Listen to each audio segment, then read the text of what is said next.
Hi, I'm Carter Clews. Welcome to Inside Judicial Watch. Today we have with us a very special guest, and it's a pleasure to welcome to Inside Judicial Watch Tom Fitton, the President of Judicial Watch. I know many of you out there know Tom very well. You know the leadership he's provided Judicial Watch, and we're going to talk with him today about that.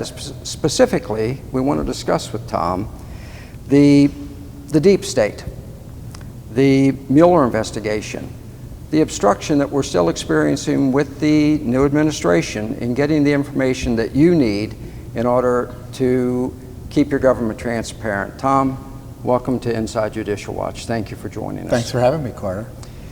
I have here 91 active FOIA lawsuits, 40 of which have been filed since the new administration came into power. What's going on? Why aren't we getting the information we need, Tom? Well, when it comes to transparency, the deep state is running the show for the Trump administration. His political appointees are oblivious, if not hostile, to the issues of transparency. But the deep state is protecting its own. And we see this time and again, no matter what the scandal, from Obama through the Trump administration, they don't want to give up anything. And as a result, we're facing even more challenges under this administration than we did under the Obama administration.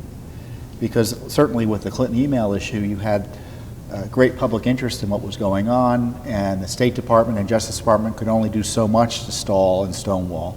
It was outrageous of what they did. Now the pressure is a little bit off. And so those agencies and the political and the holdovers and the permanent bureaucracy there is feels like they can do whatever they want, because the political appointees are so few and they're so harried, and they aren't paying attention. When I talked to one of our top attorneys, Michael Bekesha, specifically about the Hillary emails, and he said, Carter, you need to keep in mind, when I go into court, it's the same attorneys, the same representatives of the State Department or Justice Department. Let's talk some about the Hillary emails. And it's the same client they have. It's the State Department. The political appointees haven't changed the attitude at all. So the State Department that was telling us we can't get Clinton emails in a timely way is still telling us that during the Trump administration. What's a specific Hillary email issue that we're facing right now that we're in court about? Well, you name it, we're in court about it. With the Clinton emails, we have a request pending and litigation over the emails that she didn't turn over to the State Department, that the FBI went out and found, were undeleted, and then turned over to the State Department to provide to us under the FOIA. What's happening is the State Department is slow-walling the release of those informations. They're stonewalling the release of those emails. And so what we're facing is a time frame of up to the year 2020 until we get them all. So remember, she took 60,000 emails with her. She only turned over 30,000 initially, even though she says she turned them over. She said 30,000 were of her taking yoga. Yeah, though the others were personal. Yes, well, it turns out that's not the case. Yeah, absolutely. So we're trying to get the emails she didn't want us to see, and the State Department is stonewalling the release of that information. And in fact, they've slowed down the rate of production. Again, the Trump administration has slowed down the rate of production of the Clinton emails, so much so it won't be till 2020 till we see them all. What about the emails that are on Arnold Wiener's computer, on his laptop? We've gone after those, right? Well, that's right. We're still waiting to hear from him on that. We don't know when we're going to get them. And are defending Hillary on other matters too. You know, Mrs. Clinton's mishandling of classified information on this secret server she had. She had classified information on the internet equivalent of a public park bench. And she should have been prosecuted, right? Right. Well, under the Obama administration, and certainly under the rules, you know, that guide any administration, you're supposed to do damage assessments when classified information is potentially breached like this. You need to figure out whether it was breached, and if it was there a damage to our national security that needs to be addressed? Surprise, surprise, the Obama administration didn't want to do that, right? Did not do it. Did not do it. And so we pushed the Trump administration to do it. We got the proverbial hand to the face, and so we sued in court. And right now, the Trump administration, the State Department, the Office of Director of National Intelligence, the Justice Department, and the FBI are all trying to tell us that, well, Mrs. Clinton's breaches of national security weren't serious enough to warrant a damage assessment. They are actually making excuses for Mrs. Clinton under this administration. And I know, because there was a story in the Washington Times this week, or last week, that President Trump and the White House were pushing the State Department to release the emails in a more timely way. So this isn't, in my view, President Trump. This is basically, again, the deep state and his political appointees, who are acting, in my view, insubordinate, unwilling to hold Mrs. Clinton to account.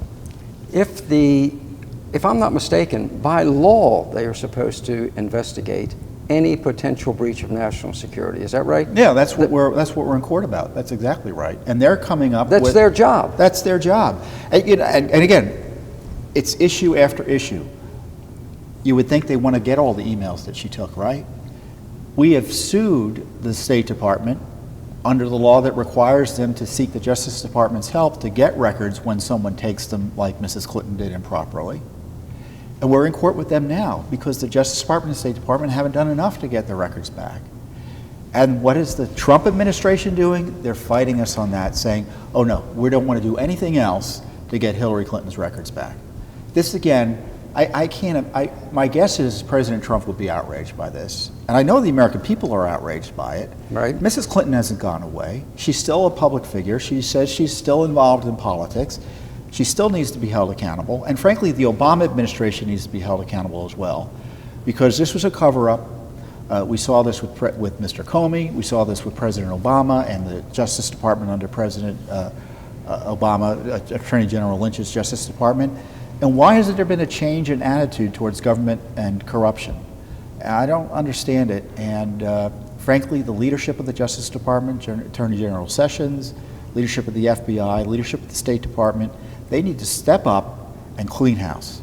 They need to step up and clean house, and instead, they seem to be going in the opposite direction. I mean, it's just my opinion, but that's what I'm seeing. Point in case, the IRS. The IRS. Oh yeah, don't get me started.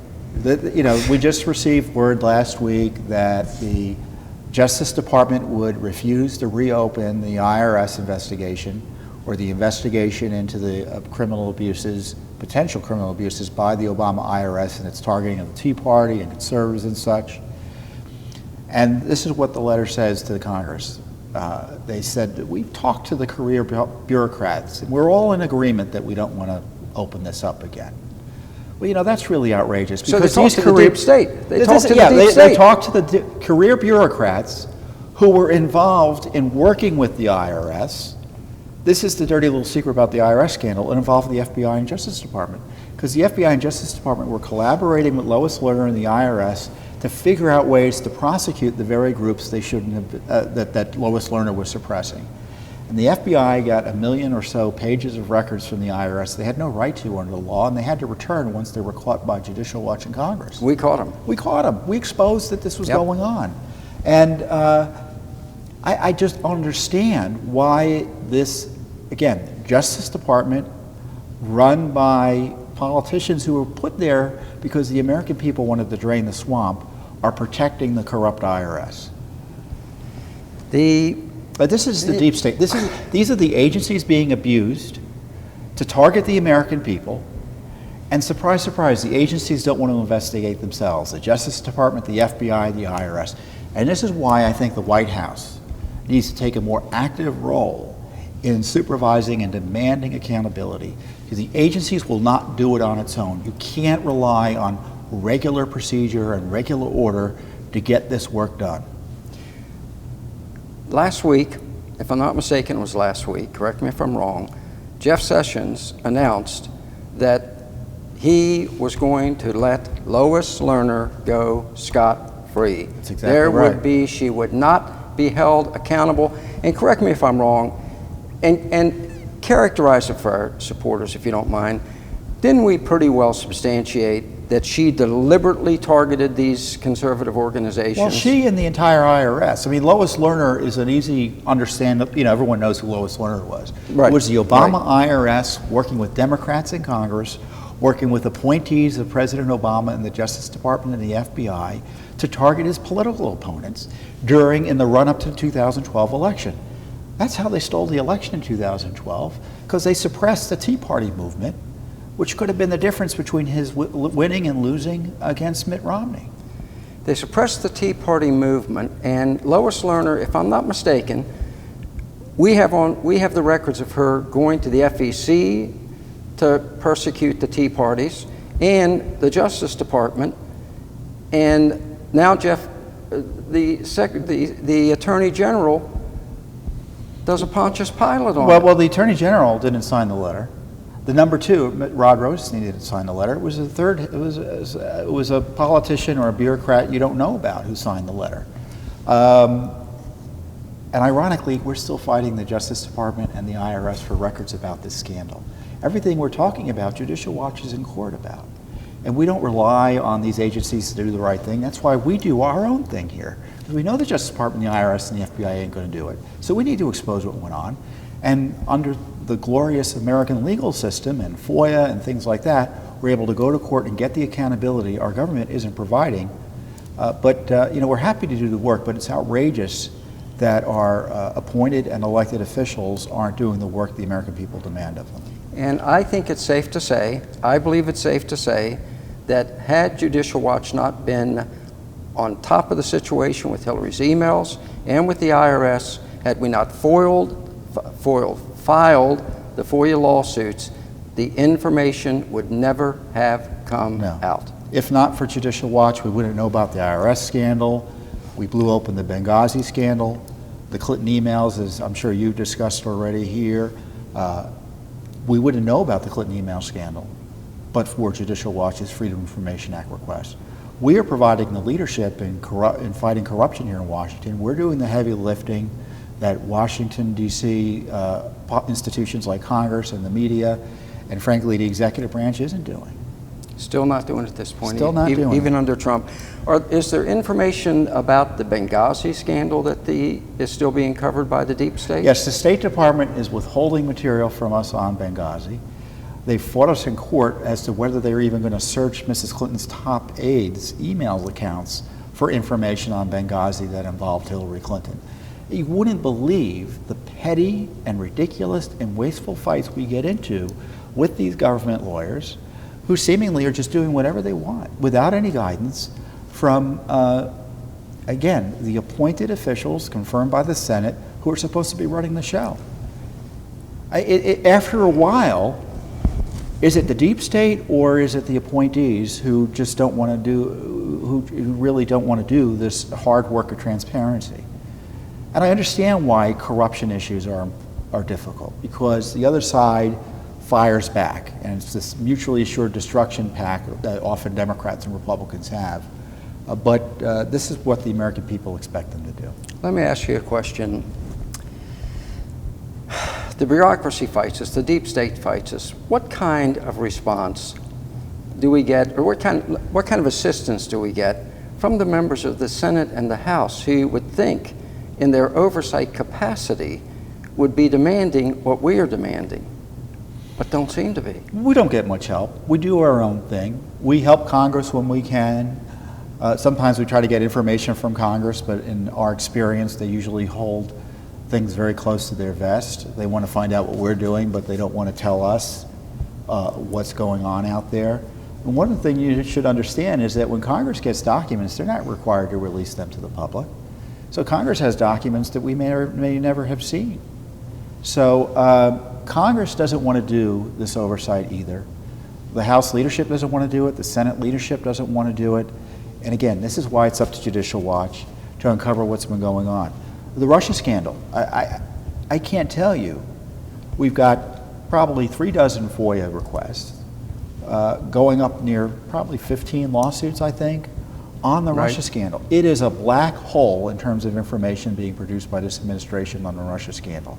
And the irony is you have the deep state holding back information that would hurt Hillary Clinton or Barack Obama, and also holding back information that might help President Trump, because it would expose the unmaskings, it would expose the identity of those involved in the illegal leaks of classified material, withhold information about the spying that took place on the Trump team, which is now being confirmed in news reports yesterday and today. Right. They were spying. Barack Obama used the We IRS. said they were spying. The mainstream media denied they were spying. And now the truth finally comes out. The truth comes out. They were spying on Team Trump. Yes. And President Trump was right about that. Yet they don't want to provide us any information. Just the other day, we received a notice from the National Security Agency because we asked about the unmaskings. Susan Rice has testified about it. We all know they took place, right? Right. The NSA said they can't confirm or deny whether there were any unmaskings. So this is the deep state. But Tom, she admitted it before her testimony in Congress. We're not allowed to talk about that. The NSA said it doesn't matter. Well, they will say when we push them in court, it doesn't matter. We're not allowed to talk about it. We're not going to tell you one way or another. They don't want to give us the Comey memos. They don't want to give us the information about the targeting of General Flynn. They were even targeting General Sessions, Attorney General Sessions, when he was a senator. They were spying on him. The Obama administration, and I tweeted this out today, they were pushing, they stole the 2012 election, again, by abusing the IRS.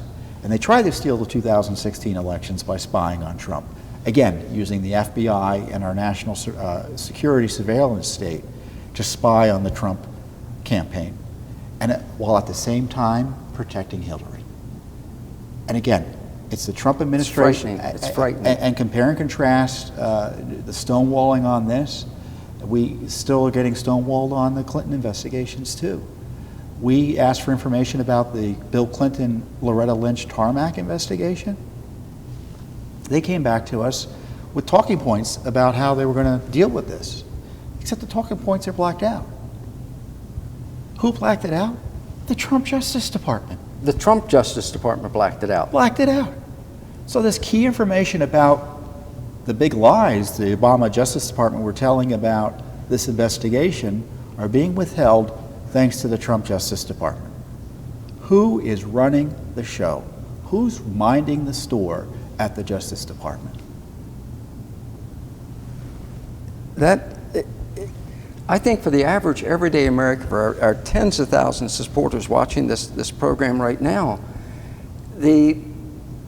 I guess the question they're going to have, and I've got to ask you, why doesn't Trump crack down on whoever it is supposed to be minding the store? You know, my guess, he's being told he's not allowed to be president. I mean, look at the left's approach to Trump.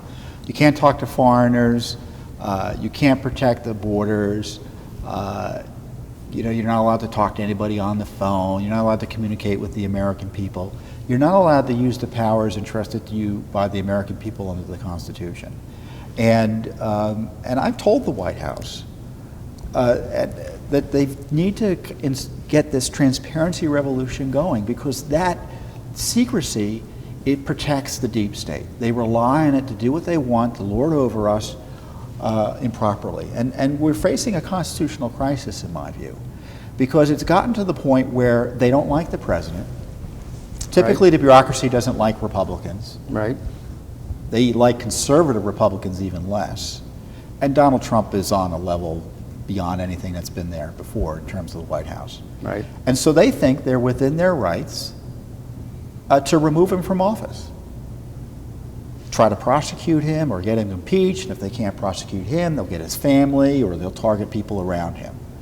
And if President Trump did anything wrong, sure, he should be subject to the rule of law. Absolutely. But this to me is sedition in terms of the efforts to undermine his policies. And on top of that, you've got this out-of-control Justice Department investigation into the presidency that was corrupted from the get-go, where you had Comey stealing records from the FBI, these so-called memos he wrote about Trump, and leaking them illegally to try to get a special counsel appointed. The special counsel, Mr. Mueller, whose FBI worked with the IRS to take all those files that I talked about with the IRS. Excellent point. Mueller, who interviewed with Mr. Trump to be FBI director again, now he's investigating what? He's investigating himself? I don't understand how this is working. And of course, there are constitutional concerns about Mueller because he hasn't been appointed or confirmed by the Senate. And who's running the show there? Rod Rosenstein lets him do whatever he wants day to day. Whatever he wants. Whatever he wants. And that's not the way our justice system is supposed to work. These prosecutors need to be held to account by people accountable to the people through the United States Senate confirmations process. That's why you have U.S. attorneys who prosecute. So they bring in a lawyer who hires a bunch of other lawyers, and they just are given a blank check by the U.S. taxpayer. And if I were President Trump, I'd shut it down. I've talked about this publicly and repeatedly. They should shut it down. Shut it down. Shut it down. Shut down the scavenger and there's hunt. nothing It's a wrong. scavenger hunt. You can do these investigations without an unconstitutional special counsel doing them. If Paul Manafort did something wrong, that's a basic financial crimes. U.S. attorney up in New York can handle it. Right. There was no collusion, so there's really no investigation to be done. But if there is an investigation to be done, find someone who's accountable to the American people to do the investigation, so that there's a check and balance there. Tom, you brought us some points here which I know are very alarming to those who are watching and to the American people. Unfortunately, we've reached our time limit here, but what I would like is, if you don't mind, to direct our supporters and millions of other Americans look to you for the leadership you provided to Judicial Watch as to what they can do. And we know that everything begins with our supporters. So can you just direct the camera, let our supporters know what they need to do to keep this ball rolling at this point? Well, you see, we are successful. I mean, we get accountability on the Clinton emails. We get accountability on Benghazi, and we will get accountability on this deep state battle we're facing. And we need your support to keep up the fight. Because when I talk about shutting down the Mueller investigation, when I talk about the obstruction we're getting from the deep state, no one in town wants to hear it, but they need to hear it. And when we have large support from the American people, they will hear it. They can't ignore it. Talk to your members of Congress, talk to the administration, let them know you're concerned about these issues and support our work. Because in the end, no matter what happens, we're going to be in court trying to get the truth to you so that you can hold your government officials to account under the law. And we're going to sue Republicans, we're going to sue Democrats, you name it, to find out just what the heck is going on here in Washington, D.C. Tom, thank you so much. You're welcome. Perfectly said. Thank you for joining us. And thank you for joining us. We'll see you next week on Inside Judicial Watch.